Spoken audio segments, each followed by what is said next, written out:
আজি মঙ্গলবাৰ 2025 চনৰ 21 জানুৱাৰী কুলবৰুৱাৰ জন্মদিন 1938 চনৰ 21 জানুৱাৰীত জন্ম হৈছিল বহু সংখ্যক জনপ্ৰিয় অসমীয়া গীতৰ গায়ক যশস্বী গীতিকাৰ সুৰকাৰ কণ্ঠশিল্পী আৰু সংগীত পৰিচালকজনৰ ষোড়শ লুইত মৃত্যুদণ্ড 1793 চনৰ 21 জানুৱাৰীত ফৰাচী বিপ্লৱৰ সময়ত ৰাষ্ট্ৰদ্ৰোহত দোষী সাব্যস্ত কৰি ফ্ৰান্সৰ অন্তিমজন ৰজা ষোড়শ লুইক পেৰিছত গিলোটিনৰ দ্বাৰা মৃত্যুদণ্ড দিয়া হৈছিল।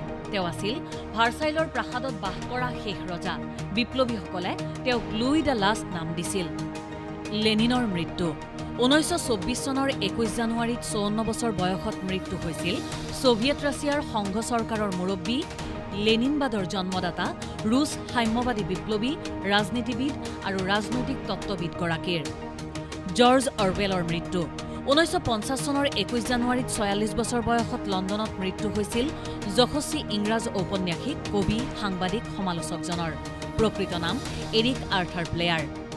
গজেন বৰুৱাৰ মৃত্যু 1977 চনৰ 21 জানুৱাৰীত 62 বছৰ বয়সত মৃত্যু হৈছিল বিখ্যাত 12 চহৰীয়া ভাওনাৰ প্ৰতিষ্ঠাতা প্ৰথম অসমীয়া চলচ্চিত্ৰ জয়মতীত অভিনয়ৰ লগতে দেশে বিদেশে সত্ৰীয়া নৃত্য পৰিৱেশন কৰি খ্যাতি অৰ্জন কৰা শোণিত কোঁৱৰ নামেৰে জনাজাত শিল্পীগৰাকীৰ। বিষ্ণুৰাম মেধিৰ মৃত্যু 1981 চনৰ 21 জানুৱাৰীত 93 বছৰ বয়সত মৃত্যু হৈছিল অসমৰ দ্বিতীয়গৰাকী মুখ্যমন্ত্ৰী আৰু পৰৱৰ্তীকালত মাদ্ৰাজ ৰাজ্যৰ ৰাজ্যপাল হিচাপে কাৰ্যনিৰ্বাহ কৰা অগ্ৰণী স্বাধীনতা সংগ্ৰামী ৰাজনীতিবিদগৰাকীৰ।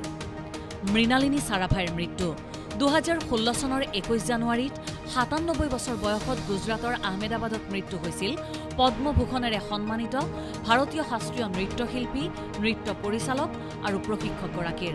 সম্পূৰ্ণ নাম মৃণালিনী বিক্ৰম চাৰাভাই। ভাৰতত কপিৰাইট আইন বলবৎ 1958 চনৰ 21 জানুৱাৰীত ভাৰতত 1957 চনৰ কপিৰাইট আইন বলবৎ হয়।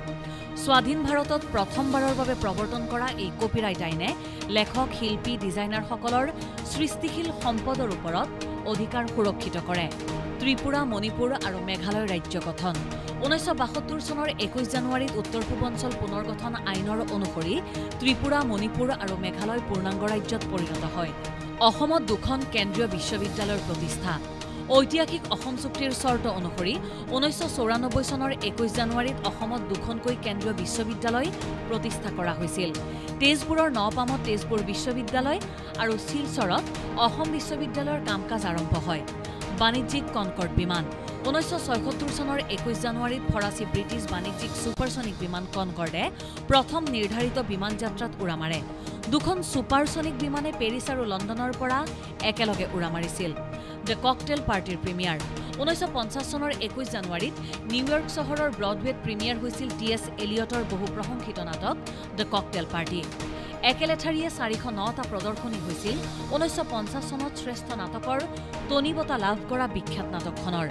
প্ৰথম পাৰমাণৱিক ছাবমেৰিন 1954 চনৰ 21 জানুৱাৰীত কানেক্টিকাটৰ টেমছ নদীত পাৰমাণৱিক ছাবমেৰিন USS নটিলাছ উৎক্ষেপণ কৰা হয়। ই আছিল বিশ্বৰ প্ৰথমখন পাৰমাণৱিক শক্তিচালিত ছাবমেৰিন।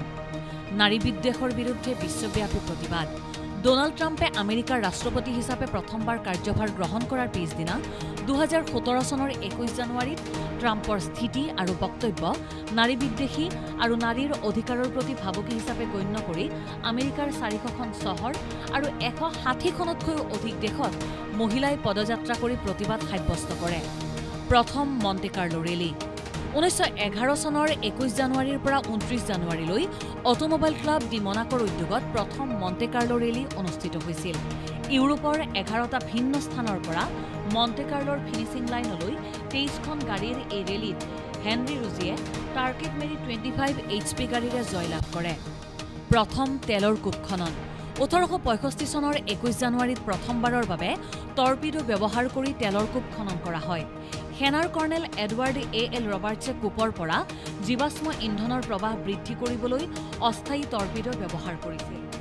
নিউয়ৰ্কত মহিলাৰ ধূমপানত নিষেধাজ্ঞা 1908 চনৰ 21 জানুৱাৰীত নিউয়ৰ্ক চহৰত মহিলাসকলে ৰাজহুৱা স্থানত ধূমপান কৰাত নিষেধাজ্ঞা আৰোপ কৰা সুলিভান অৰ্ডিনেন্স গৃহীত হয়। কিন্তু পিছৰ মাহতে মেয়ৰে এই অধ্যাদেশখনত ভেটো প্ৰদান কৰে আৰু মহিলাসকলে পুনৰ ৰাজহুৱা স্থানত ধূমপান কৰাৰ অনুমতি লাভ কৰে। জন মেকেনৰক বহিষ্কাৰ 1990 চনৰ 21 জানুৱাৰীত টেনিছ তাৰকা জন মেকেনৰো অষ্ট্ৰেলিয়ান অপেনৰ পৰা বহিষ্কাৰ হোৱা প্ৰথমজন খেলুৱৈ হিচাপে চিহ্নিত হৈছিল।